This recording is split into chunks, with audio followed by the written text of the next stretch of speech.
Good morning. Good morning, everyone. Looks like we are already live, and we are here with Callum. Hi, Callum. How are you? I'm good, Marcin. How are you? You look a bit different. Yeah. As I told you before going live, I decided to remind myself about my good old times when I was playing basketball and I was lazy that much that I was doing my haircuts myself. So thanks COVID-19, I rediscovered this fun, and I involved my daughter to help me to do this Oh, beautiful shave. Some says that I'm going and I'm trying to be similar to Adam, things like that. Yeah. What about you? How you are dealing with the social distancing recently? it's okay. It's not too bad. Yeah. For me, like I work from home anyway, and I'm kind of used to being around the house, so it's not really that different. The only difference is, for some reason, every time I go to the supermarket, I have to stock up on beer and things I probably wouldn't normally have bought. But yeah, Yeah. otherwise. I must say that this whole situation also shows how some people deals with the situation. Some people find the new passions, new hobbies. Some people are bored, which is something what I didn't feel for years. But have if not the kid at home, that would be probably nothing changed for me. But right now it's just a matter of juggling time and childcare, teaching, stuff like that to be able to combine it with work. But besides that, it's not that bad. For me, because Um, my like day-to-day work is a little bit less busy than yeah. normal. So my like I've got so many other bits that I've been wanting to work on for a long time, and I finally got the opportunity to do so. But prioritizing that is really difficult. Yeah. It's the most And difficult part. but I also, as a positive side effect, I must say that going more async is something what I really like Mm. through this situation, because I was a massive fan of async and remote work, and right now it's getting really more async because people just are not able to respond quickly or immediately for your messages and stuff like that, and they understand the people's on the other side. So it's getting more async now, and I really like this and hope it will stay with us, not only for this whole time, but forever. Yeah, I was Ideally. reading a funny story yesterday about Just Eat, which is a online delivery food service in the UK. That huge company. They've got a large engineering team based in London. There was an article released about how they made a big thing out of how they are introducing like a power hour. So everyone gets a power hour where they don't have meetings or anything. And Okay. effectively, they've invented the lunch break, which is they were basically saying that they were finding their staff were spending so much time in meetings and on calls now that they're completely remote, that they need to set aside time so that you can do like look after the kids and stuff. Yes, they've invented a lunch break, but the whole point of it was they want flexibility. So baking like asynchronous working into their workflow should be okay. You can just say, look, I'm disappearing for a bit, or Yeah. and I think there's an element of people forcing things to be asynchronous as well. Like don't Yeah, reply. the whole etiquette around meetings is also very important right now, because you are not able to 100% commit to every type of the meeting. We even saw it here. My daughter ran here inside of our conversation, and we need to deal with this situation. But it's all up to etiquette, and not all companies and probably businesses were prepared for that, because there are some expectations that you will be 100% focused. I don't know, in the suit or tie and stuff like Yeah, that in front of the computer, when the real life is the real life, and yeah, you are who you are, and wherever you are you should be able to put the value for your company, talks, businesses, and so on. So exactly. interesting times. But we've Indeed. mentioned social distancing, and I was referring to the whole activities around our community, and not only because it's, even if we are not trying, we are distancing from each other physically, mentally and virtually, we are not that close, and so I can just say that sometimes even closer than in the previous times.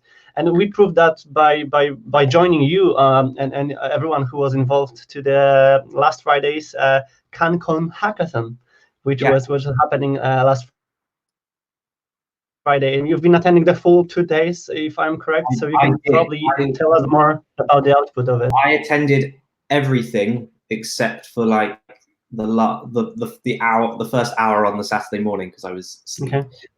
But yeah, did like 10 a.m. till 1 a.m. on the Friday, and we had people coming and going throughout the day, hacking away on all kinds of stuff.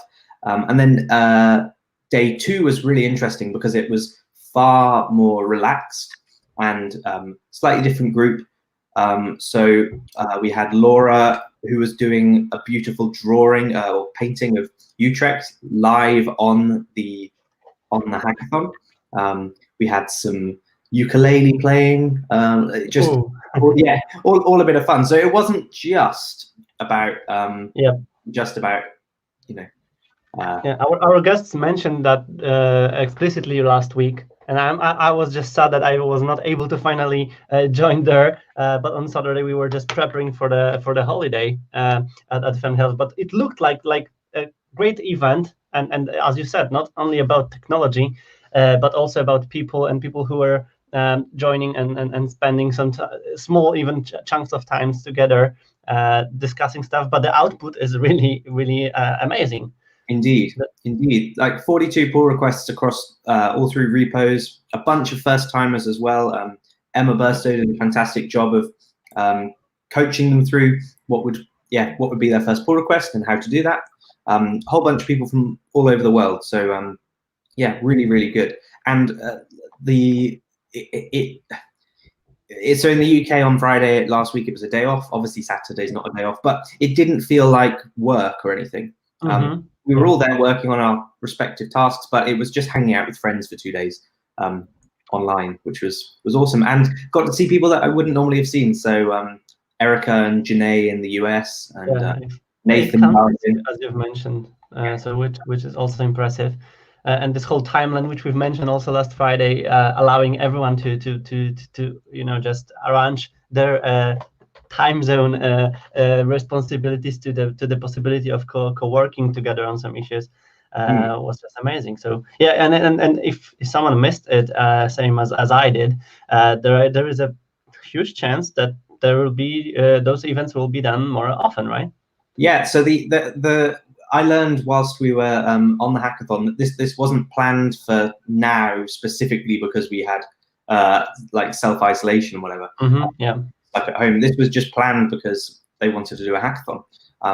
And we discussed that actually the kind of Friday, Saturday thing works quite well.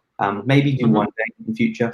But we pointed out that there's a bunch of, in the UK at least, a bunch of public holidays coming up again in 2, 3, 4 weeks. I think one at the end of May, which would have coincided with Code Garden.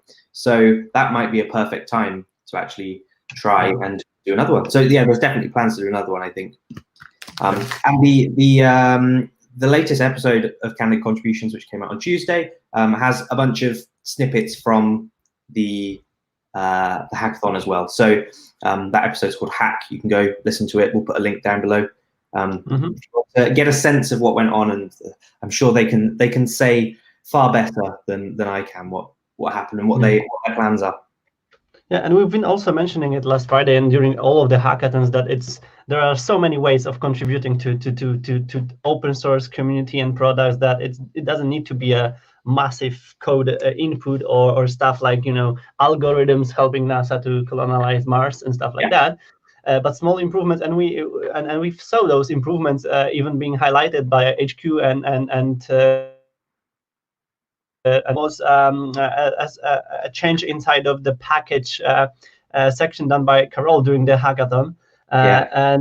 So it was fixing the issue of displaying the line break basically of the list of versions. This is possibly the simplest pull request ever made, which it literally is adding a space between each of the words rather than just a list. And then the browser automatically line breaks it. But this is so valuable and so helpful for package devs, because I've got some packages where I'm supporting 10, 15 versions of the CMS, and it's off the screen. But we also said that spotting issues like that is probably the most important things, and reporting them to someone who is on the other side or who is eager to do something with it.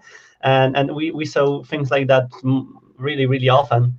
Lack of query string parameters or some other simple stuff like that, which change takes 5 minutes or even less sometimes, and the impact or output of it, an effect is amazing. So, we were discussing. So Joe Glombeck, who joined, he was doing his first pull requests around the accessibility team, and of course they've got a really nice list of things there. But again, they're all really, really good entry pull requests, because they are like, I've got to change a couple of characters here or something. But the impact that they have is huge. Similarly, we had a lot of conversations as part of the hackathon. So there was a chat with Jesper and Matt Brailsford and a few others about packages and some new changes coming to Hour. And again, that was an interesting way of contributing, not through code, but just by discussing and evolving an idea. Yeah, I think it's great. It relates to the next topic on our list, because Ella Mościcka from Microsoft reminded one of the social events which we had exactly 1 year. It was a couple of days ago. Exactly 1 year ago in Warsaw. It was also involving Emma, you, and the whole open source spirit around Umbraco, and not only because we were trying to have a kind of discussion panel with Ella and some other people who joined us on this cozy meetup, and that was amazing. This picture makes me so sad, because how the world has changed. Like this last year, traveling to Europe. I should have been in the US right now. But this was a fantastic event. It's crazy that was a year ago. Exactly, and we were talking about open source, about how we can help communities to do more, how events like that helps in understanding how you and everyone else can be involved in communities. And you've mentioned you're supposed to be in States right now, so it's all pushed forward. We don't know, right? It's such an awkward position to be in, because we don't know what will be and when we'll be relieved from the whole situation. But yeah, we are doing what we can do, and attending as much events as we can virtually right now, and that's also great to be able to do that. Maybe you can jump to the event section right now if we're talking about it, because you had a meetup yesterday in the London community, but it wasn't a fully London meetup. It was the first non-London London meetup, where we opened it up, or we actively encouraged people from all over to join. It was our first ever virtual meetup, and the kind of general consensus, at least between Ravi, Lossi, and I, was that it went okay. It wasn't too bad. It could have been a lot worse, but it was it was pretty slick. It was we had, I think at the peak, about 35 people joined, and from all over the world. So North Carolina, Turkey, Bulgaria, and even lovely Francis from South Africa, who joined and was really engaged and stuff. So that was truly great. And we've got more virtual meetups coming up. As we said, we don't know when all this is going to end. So our plan is to keep going with this. Was it recorded or no? And we made a very big point out of that. So it was specifically not recorded for 2 reasons. Sometimes makes people feel uncomfortable, and then they don't want to join. And the second is, if it's recorded, people may not make the effort to join in person. A lot of this was about interpersonal interaction. So we had a lot of great chats, feedback about the talks, and then at the end, a really nice bit of socializing too. So yeah, we're not recording them, because we think it's important that people join in person. But the next one's May 14th, I think. Awesome, that's great. I think a great step to make people really attend the event, or be eager to attend. That it's not something what they can rewatch or something like that. Yeah. Anthony's talk, and I've seen that you've been also doing a talk about your recent packages and activities. So it was great to see. Do you all plan to do a trip across the virtual meetups and tell more about it on the various occasions? This package I've been working on, well, not even a package, you can call it like a system or something, sidecar to run Umbraco basically anywhere. Yep. I'm still evolving it, and I'm working on it, so it's not released. But definitely, I was saying to Pete Duncanson yesterday, it's actually, for the first time in a long time, something I can get really, really, really excited about. And yeah. I just in the flow state. Yeah, and I just want to talk about it, and I just want to work on it and evolve it. So definitely, we'll be seeing more. And Anthony's talk was really good too. He'll be doing that at NDC Oslo, so that will be live streamed in June. So everyone can go and watch that again if you missed it. So not the end of the world if you didn't join. The content will be elsewhere, I'm sure. And there is a next virtual Umbraco meetup next week. It's Manchester meetup, which is on April 23rd. And we have also a really nice setup and list of people who wants to join already. And we can see that Purnima is going to talk about Umbraco the V8 way. Yep. And probably there is also group chat planned from the time after the talk from Purnima. So it's a great opportunity to discuss all the Umbraco stuff within the great Umbraco community, which is gathering there. Indeed, you gave this talk at the last in-person London meetup, and it was really good. If you can join, I highly recommend going along to the Manchester one. Yep.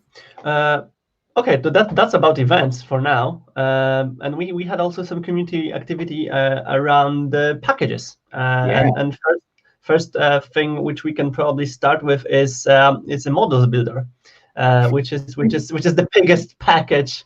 And maybe not the biggest package, but the package with one of the biggest how to name it, user bases, impact and users using it, and it's coming from overall 3 versions of models builder that we've had. We've had the Zebu models builder when it was first released, and then the one that's in core. It's probably the package with the most downloads, simply because it was bundled with core.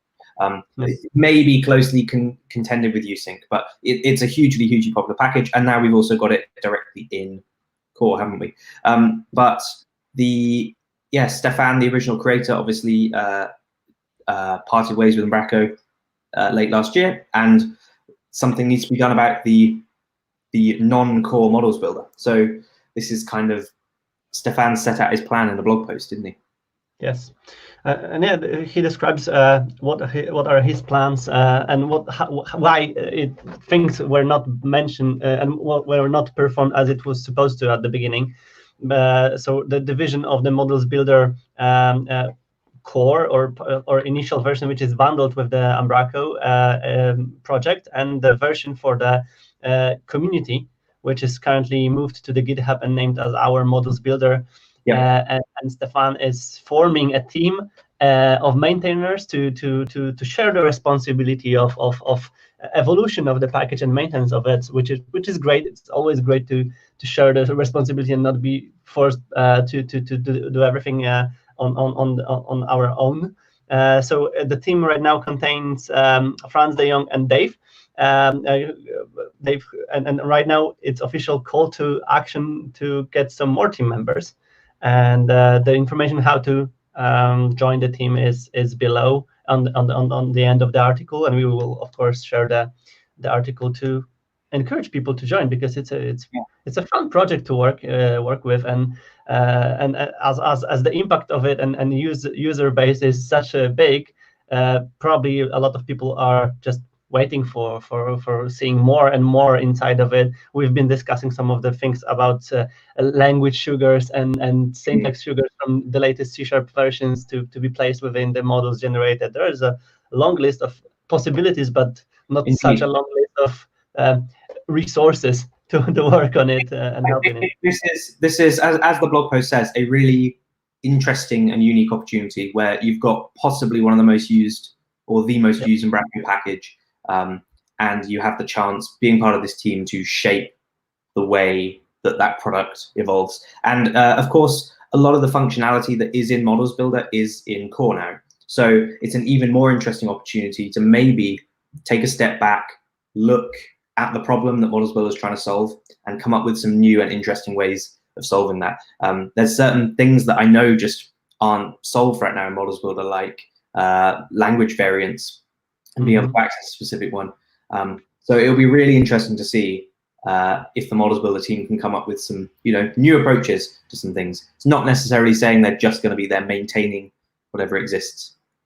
Yeah. Plus, we were even talking about some possible use cases for models builder to build models not only for doc types but maybe for data types and stuff like that. So there is a ideas board or list of ideas, but they need to just have some people behind it and then actions to be made. So the first action is to help Stefan and the initial team members. And if you whoever you are and you are watching us and you want to join the team and help Models Builder to become better, just join and submit to this. And deadline to apply is the 5th of May at 5 a.m.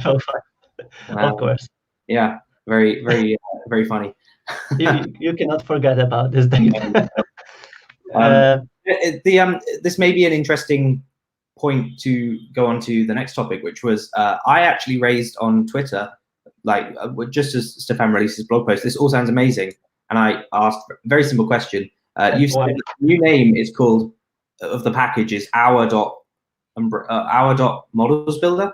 I think it was our.models builder, and I asked why did you choose that name as a namespace, like the typical convention. I don't know if it's official or anything, would be our.umbraco. something, and he went, I don't know, and I didn't think about it, I just did it, and absolutely it can be renamed. And then a whole debate ensued about what should be the name. And so Lars created a nice poll, and it turned out that it seems the community, after 63 votes, is still open, but currently says, yeah, our.umbraco.x would be the most popular. But it's a really interesting one. And there's arguments for all of the options. I remember. Yeah, sorry. Go on. No, go on. We had some icing issues. Yeah, I was going to say, I put forward an argument for two options, which was our.umbraco is familiar and is relatively widely used.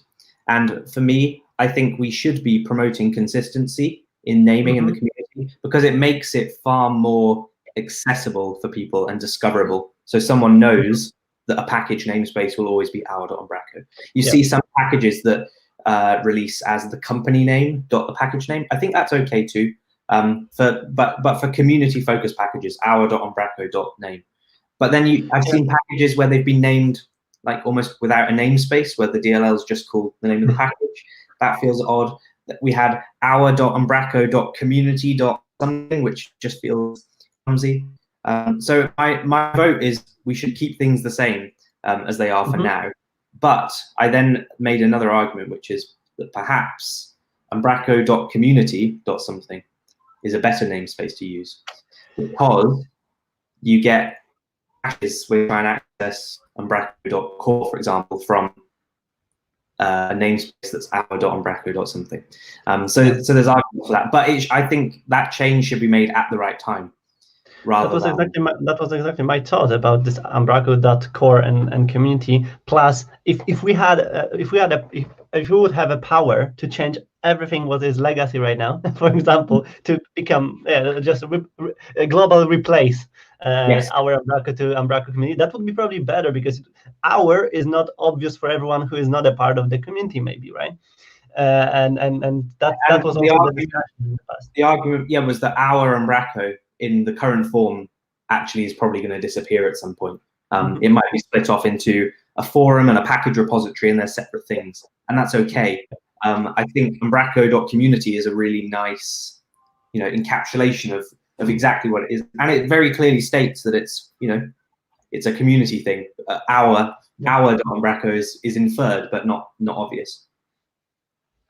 But it also relates to the organization on GitHub, which was formed a while ago, where some of the creators donated their packages to just make them purely community-oriented and community-driven.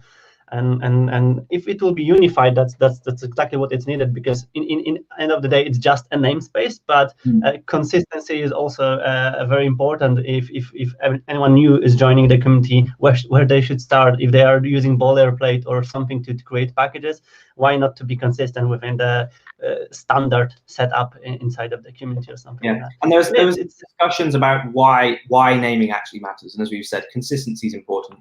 From a discoverability point of view, I like your point about, if we could, in retrospect, go and rename all the packages to be consistent, that would be awesome.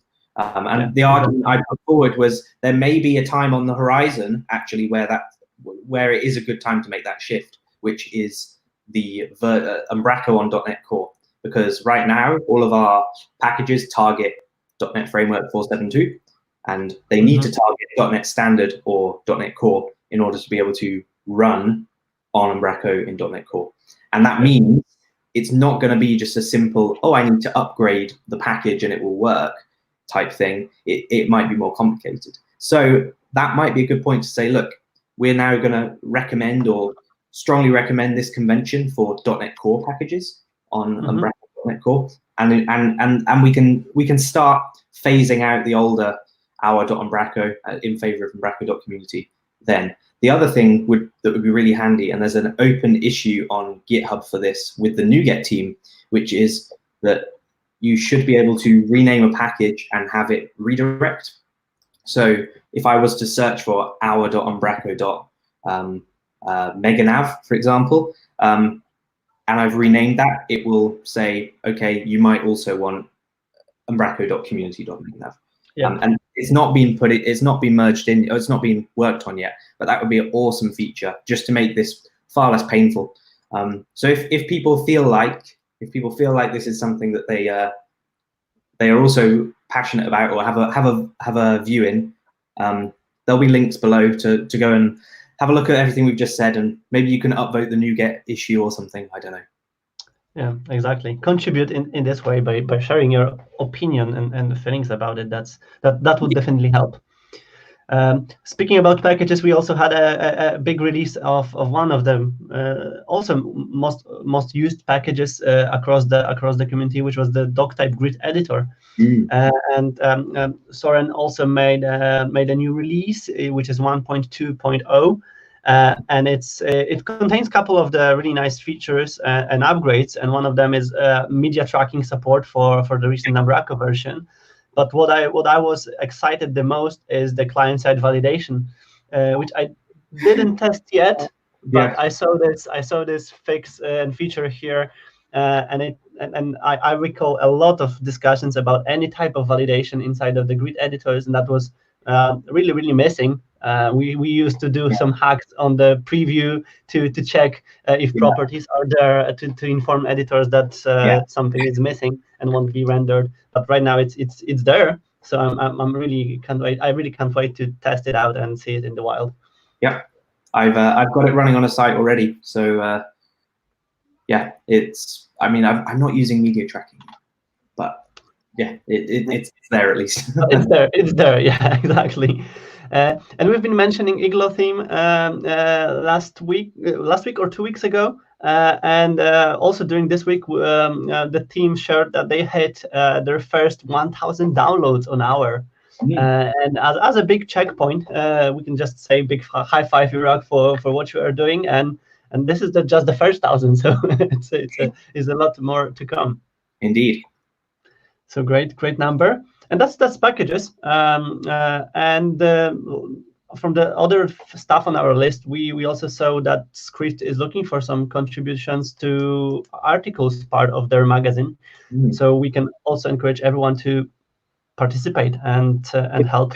This is a couple of days old now, so maybe they found someone. But we chuck it in anyway, just in case. Yeah, they're looking for some authors for May. But I guess as well for future issues, if you've got a fantastic idea to post about, Script's a great place to do it. And I'm sure that Script team won't be mad, because they are always looking for new contributions and new authors and lining up the content for far away. And it's a great position to be in if people want to share their knowledge using various channels. So Script is one of the best channels to share the knowledge, and we are always happy to highlight the articles there, and they're always high quality because the great team always takes have the attention and time effort to make them really high quality overall. Yeah, exactly. And 2 blog posts from Umbraco HQ this week. First is the notes from the Umbraco Community Roundtable, written by Kim.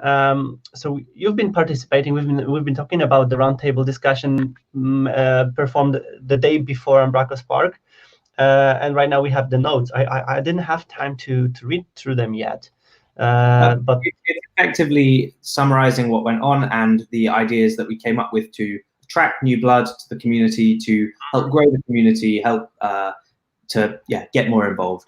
I was personally on the new blood team, and we discussed ways that we could attract people to the community, whilst maybe accepting that the tech stack that it runs on isn't the sexiest tech at the moment. It's not .NET Core right this second, but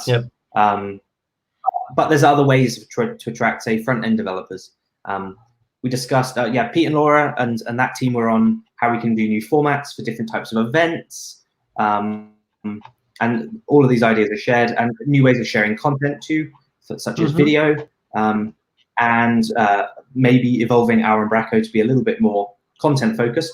And then, how do we actually, like a heartbeat for the community? How do we decide how healthy the community is right now, and how we can keep track of that? And I spoke with Kim as part of just after the roundtable, and he was very keen to effectively create like an NPS score type metric to measure the community, and just use it to measure the community, or sorry, open source communities as a whole, not just Umbraco. So there's some interesting ideas presented in that post. Yeah, I was not aware totally of those types of discussions. That's great to see those notes here, and the metric for someone who loves statistic and measurable things is really something interesting. And the challenges behind it are also worth to address, because as you mentioned, it's good to know how we are doing, besides just looking on something what is visible maybe, or something what might be obvious for us or for someone else, and maybe not that visible for everybody else. So I will keep it open and get back to that after our chat.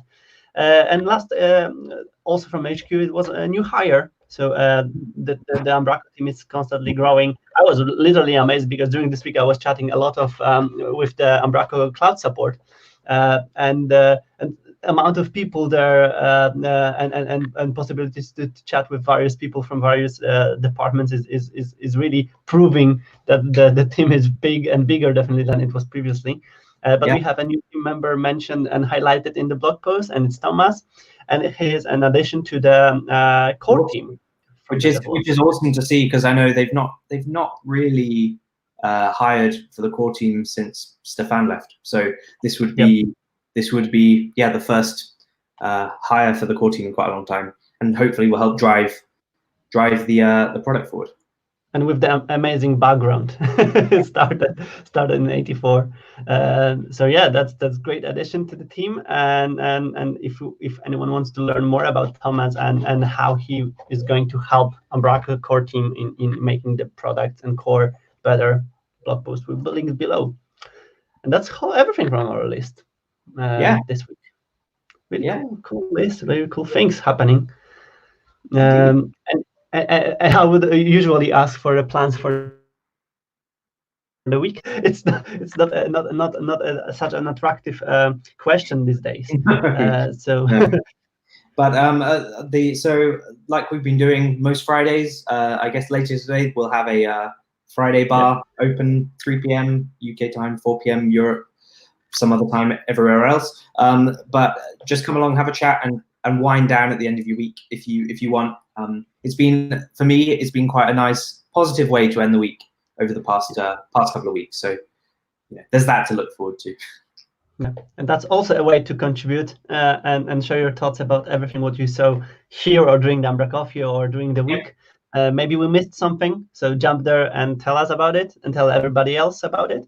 And yeah, just join. Just as you said, just summarize the week and dive into the week and the mood in the good started with the community members from our Umbraco team.